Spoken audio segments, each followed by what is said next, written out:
राधे राधे, जय जय श्री राधे। हमारे जो आध्यात्म मार्ग में है, जिसमें को न काहू के सुख दुख दाता, बद्दुआ से दुख होता है। और दुआ शब्द कहूँ तो आशीर्वाद ही होगा, दुआ कहूँ तो आशीर्वाद ही होगा, और बद्दुआ कहूँ तो बुरे वचन बोलना, उसको उल्टा सीधा कहना, एक तरीके से उसको श्राप समझ लो। दूसरी भाषा में दुआ बद्दुआ का मतलब श्राप समझ लो, बद्दुआ का मतलब एक सीधी भाषा में समझ लो, दुआ का मतलब आशीर्वाद और बद्दुआ का मतलब श्राप, जो ऋषिजन दिया करते थे पहले के समय में, या कोई कटु वचन बोलकर कि जाओ तुम्हारा बुरा हो, ऐसा। इसलिए हम शास्त्रीय भाषा में कहते हैं, कोहू न काहू के सुख दुख कर रासा, निज सुन कर्म भोग मृतवासा। कोई किसी को सुख दुख नहीं देता, अपने द्वारा किए गए कर्म ही अपने को सुख दुख प्रदान करते हैं।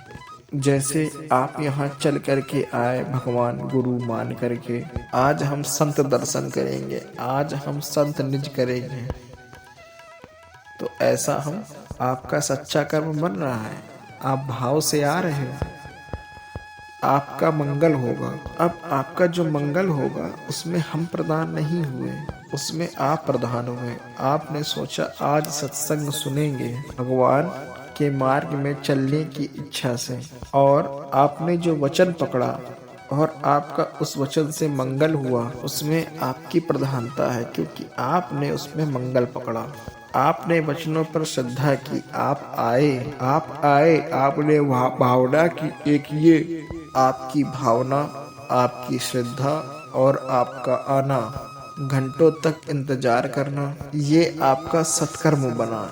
अब यहाँ एक आदमी आया और कहता है देखते हैं क्या चक्कर है। वो आया यहीं जहाँ कईयों को आनंद और शांति मिली। अब वो अशांत होकर निंदा करके अपने कर्म बिगाड़ कर दुखी हो रहा है। यहाँ से बद्दुआ उसे मिली, क्या यहाँ से दुआ मिली? उसकी विचार, उसके भावना और उसका कर्म, उसकी दुआ और उसके विचार, उसकी भावना और उसके कर्म, वही बद्दुआ है।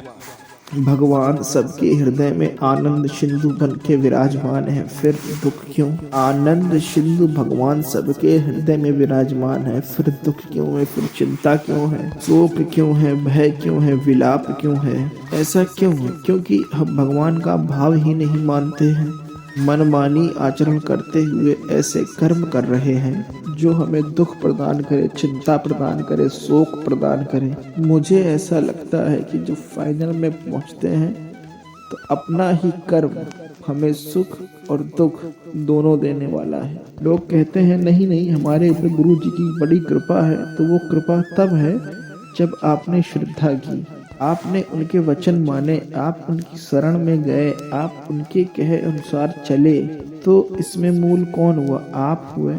अगर आप ना माने, आप अश्रद्धा करें, तो भला फिर कोई बदल के दिखावे, नहीं बदल सकते। भगवान भी हृदय में बैठे हैं, वह तुम्हें तभी बदलेंगे जब आप स्वयं श्रद्धा करो, विश्वास करो, आत्मसमर्पण भगवान को करो, नाम का जप करो, तब आप देखेंगे बड़ी कृपा है, हमारा जीवन बदल रहा है, हमें बड़ा आशीर्वाद भगवान का मिल रहा है। ऐसा क्यों? क्योंकि आपने श्रद्धा किया है, आपने विश्वास किया है। कर्म ही हमारा पूजा है, कर्म ही हमें दुख और सुख दोनों देने वाला, पक्का समझो। अगर आपके कर्म ठीक हैं तो आपको किसी से आशीर्वाद लेने की कोई ज़रूरत ही नहीं है, सब कोई आपको आशीर्वाद देगा, ये आप मान लो। जा पर कृपा राम की होई, ता पर कृपा करे सब कोई। हमारे अगर कर्म सही हैं तो किसी भी विनायक क्षत्रिय, किसी की भी ताकत नहीं है कि हमें जरा सा भी अपने पथ से विचलित कर सके या हमें गिरा सके। और अगर हमारे कर्म बिगड़ गए तो कोई बना भी नहीं सकता है, इस बात को गांठ बांध लीजिए। राधे राधे, जय जय श्री राधे।